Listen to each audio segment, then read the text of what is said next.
All right. So 4 things, I was thinking of these 4 things of being able to get increased exposure with your audience, because I think these are things that we kind of talk about, but I don't know how specific people know. Yes, we need to have these pieces. So when you're thinking about your social media, when you're thinking about sharing your message, these are 4 things that I have found for myself over the last 25 years that need to be a part of what I'm doing in order for people to go, oh, she knows what she's doing. And I think I want to know how she does it. And I want to be a part of it. So there's 4 of them. The first one is credibility. I'm not going to switch slides or anything. I'm just going to give you them. The number one thing is, so the first one is credibility. What are you doing in your social media? What are you doing in your bio? What are you doing in sharing your message that shows that you are credible about what you're doing?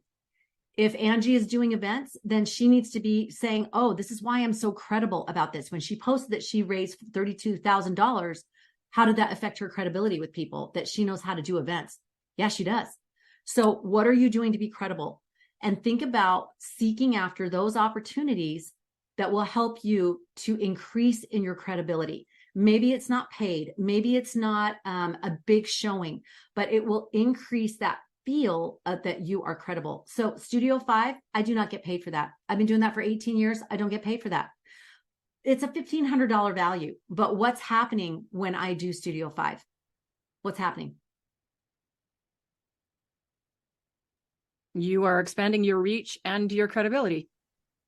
I'm now seen as an expert, right? So if I'm sitting and talking to Brooke and she's asking my opinion on stuff and she's inviting me back for 18 years, that says, wow, she may know something. And so I can trust her. And she's on a lifestyle show that's #1 in their market.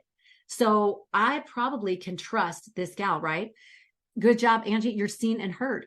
One of the #1 things in doing business with people is trust. They've got to have a relationship of trust. Credibility is huge. So anytime you can put in that you got a degree or a certification, or you were reading books. I was just reading this book. I just did the IG Live this morning with Karina Gardner, and I was on the treadmill just a half hour before, and I was reading 10X on the treadmill.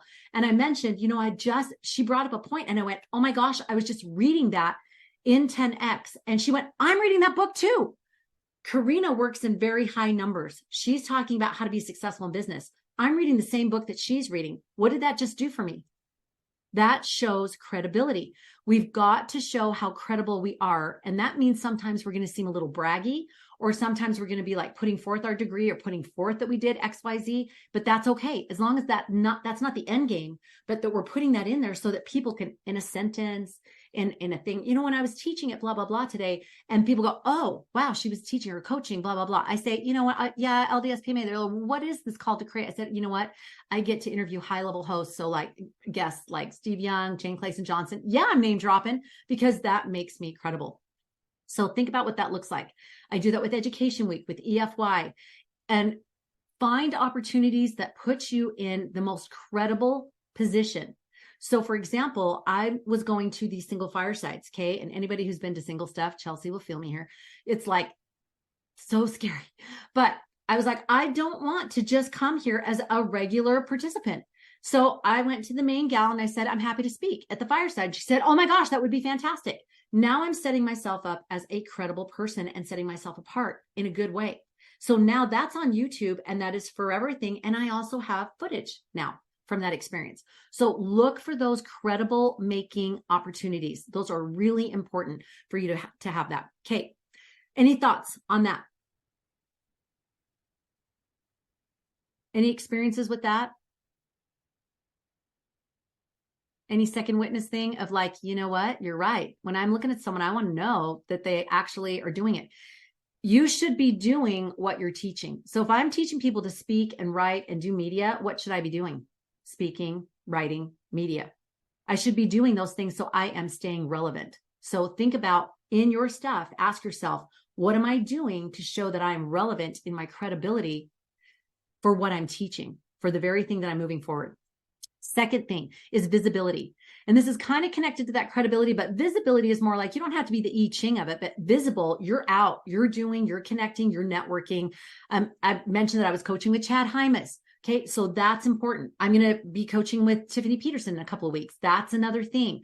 I just did a a personal call with Michelle Villalobos, and I'm doing a story on that. So that's showing that I'm visible. I'm doing stuff. I'm going to NSA. I'm going to the national conferences. I'm going to BYU Sorensen Center this week to speak. So it's giving me visibility and being able to say, hey, I'm still doing stuff that is relevant to what I'm talking about. So places you're going and people you're seeing, you don't have to be the one speaking. You don't have to be the one that's doing all the things. That's more of that credibility, but they kind of go together. But the visibility, you're active in the community, you're active in organizations, you're active in what you're teaching, and you're visible in doing that. You're not just kind of like every once in a while you're posting about something. The third thing is connectability, and feel free to post something or chat or whatever. If you have a question or if you want to share something, just let me know, because I'm just looking at the time. I get a big fail in all of these, which makes me feel like I shouldn't be in this group. I'm just being honest. That's why you should be in this group, Angie, because this is what we're teaching, is how to do these things. So that's not, if all of us did that and we were like listening to someone and saying, I don't do that, I don't belong there, we would stay where we are. We wouldn't move forward and go, I'm going to learn from them how to do that and make that happen. That's what we're going to help you do. The third thing is connectability. So showing that you're approachable, showing, I just did a reel the other day, probably traumatized people, but I got done with the workout and I'd had a thought while I was on the treadmill. And so I was like, I'm Scottish. I do red face. I don't sweat pretty. It's just the way that it is. And I have these pieces of alt sweatiness. And I was like, too bad. I got this thought. It makes me relatable and connecting to the women. And they know that they don't have to show up in a suit and pearls for them to feel like they can be where I am, right? So, and Angie does a great job of this. You all do a great job of this, of just relating to women and people where they are. So how is your connectability in your social media, in your messaging, in the things that you're putting out there, in the way you're packaging your message? How are you showing that relatability? We don't want to wear our heart on our sleeves. We're not going to tell our whole life story every time, but we can show little pieces, or we can have thoughts. Or when I did a reel that was like, I had those 2 cronut donuts and I was like, I'm waiting for my son. I already scarfed down mine and I have 20 minutes to wait for him. And I've got this cronut in my car. And I did a reel on like, what do I do? He will never know. If I scarf this down, I can hide the evidence, right? But I saved it for him. But people love that because they're like, yeah, okay, that's a real life question right there. Yeah. So connectability, what are you doing to connect, to show? Saw Brooke Hemingway the other day. She posted and showed her house, all the piles and everything. She has, I don't know, a bazillion followers. And she's like, you are never going to hear about fall decor tips from me. You're never going to hear about how to keep your house organized and tidy. Well, that's what Ingrid would share, or that's what Tanya would share. But this, for you, what would that look like for you? She was saying, this is me. And I'm not going to do this every day, but this is me. And I want you to know who I am on the back end. And that's kind of what I was thinking about with that DTLA podcast. I want women to know you and to laugh with you and connect with you and hear about the things that are the struggles, that besides doing a landing page, what makes you you. So that's the connectability. And the last one is viability, showing that you can solve their problem. You have what they need. You know what their pain points are. You know what's happening and you can help them with it. This is a little bit personal, but my little guy does therapy and he does it on Zoom and I'm in the other room so he can do his thing. But I did hear this one thing, and I'm reading because I'm trying not to be involved, but I listen in every now and then to make sure nothing wonky's happening. He's still my child and he's 11, right? But I hear what's going on. And it was so sweet because the therapist was spot on. He's doing all sports analogies and sports stuff, right? I'm just like, oh, dude, you're spot on. And then he describes a situation and I was like, oh my gosh, that is exactly my son and what he's dealing with.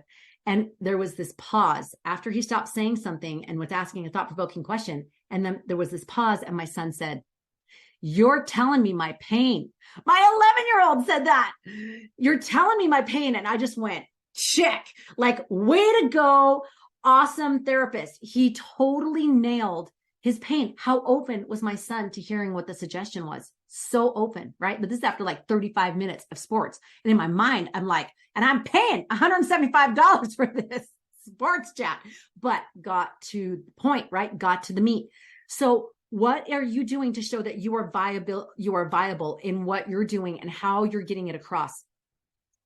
And I would encourage you to make sure that they know it, show them, show people testimonials, show that people are doing it, saying, here, I'm showing you how I am teaching you how to crochet. And look, this is what this woman made. And this is what she made in an hour. And this is what she's doing. And now she's doing doilies. And now she's selling them. And she's whatever. You can show the viability by showing testimonials, by snippets of things, of conversations you've had with someone, or whatever you want to do, or do an IG live where, you know what, I was coaching this gal, or I was working with this mom, or this mom had a question. So I asked her to come on so I can kind of hot seat her and be able to say, you know what, here's some thoughts and ideas that you could do with this. Here's some ways you could handle that. Show that your thing works. All right. And then I'm going to give you a bonus. This is number 5. It's the enjoyability of it. Are you genuinely enjoying what you're doing? I know that something, some of these things, it's hard and we're learning a lot and you want to throw something at the laptop, and I got that. But this enjoyability, are you enjoying the ride? It has gotten not very fun the last couple of months. It's not been very fun. And I had this breath of fresh air last week, and I felt like I came up for air. And I saw again how to get back to the joy. And that's what started happening. It's not like it hasn't been joyful at all, but I just mean that flow and that feel and that I get to do this, right? Don't lose that, and find out what's keeping you from that feeling and nail it. Find out what it is. I just saw Emily Bell Freeman had posted that she had a hard day yesterday, and she said she was just kind of discouraged. And then she was walking down the street and saw this little rock that someone had painted. It was left in the middle of the street. And it was something like, I can't even remember what the phrase was. It was something like, enjoy where you are. Like, just enjoy what you're doing right now and do something fun. And she was like, I need to go back to doing what I love and what I want to do. So keep the fun factor as much as you can in this, because this is a problem. If we lose that, it'll come across in what we say and what we do, and people will feel the wearingness of it. They'll feel the weariness of it. And you don't want that. You want to find out what's going to keep you juiced, so that juice will translate. I love this. The order of these seems so important. Viability can't come until all the others are in place. Yeah, you got that credibility. Even if you only have a little bit, that's okay. Start with where you are. Each one of you in here has credibility because you've either gone through the thing that you're teaching, or you've done something about it. You've either taught something, or you've spoken, or you've done a podcast interview, or you've done something, and that's credible. So now you're just going to do those things. You're going to do I have to remember which order I put them in. Credibility and visibility, connectability, viability, and then the bonus, enjoyability.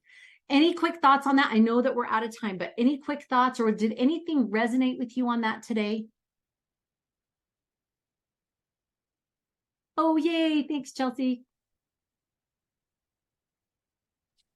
I loved it too. And I feel like it's almost like another one of your cute outlines. Like, you have your keynote outline and you're this outline. I just feel like it's like another outline that you could apply that to everything. Doesn't matter what we're doing, it applies. And like Chelsea said, even in that order. And it's a good check-in too, that after you do something, after you write a keynote, after you create a course or a podcast or whatever, like go back and be like, is there this, is there this, is there this, or there's this, and then if you're missing a piece, then, you need to change up. So it was really good. I love that. And I think it's a great little check-in for your social media where I don't know what to post or whatever. And then being credible and saying, I just finished the best podcast interview, or I just got this ready for submission to whatever. Even if you haven't been invited to speak or doing that thing, you're submitting, you're creating, you're doing something about it where it's showing people that you're moving forward, you're taking the next steps. We kind of want to go ta-da when it's all done. And that's actually the opposite of what we need to be doing. Giving people that drip system, inviting them in the ride, telling it, come along for the ride with me, and I'm going to show you how I'm doing this, and we're going to celebrate together. So much more fun and so much more effective. So those are some thoughts today. I want you to know who I am on the back end. Yes, absolument. That's how I feel. It's a little French word for you today. I'm feeling a little bit foreign. Yeah. Just being bilingual. Don't mind me. Ladies, I so appreciate you beyond words. And I appreciate your patience with this roller coaster thing. What's interesting, I just noticed on our DTL alumni, once you're alumni, then you can go on to the alumni WhatsApp thread. And it's so interesting. I've seen these women who are going through these things, going through these hard things, these shifts, these hiring and letting go, and all of these things. And I'm like, this is a great heads up so we can help prepare the path for when you reach the switch point. That's what we do. All right, ladies, I love you and I'll see you. Enough time to go to the bathroom, get some lunch, and then see you in just a minute. I love you.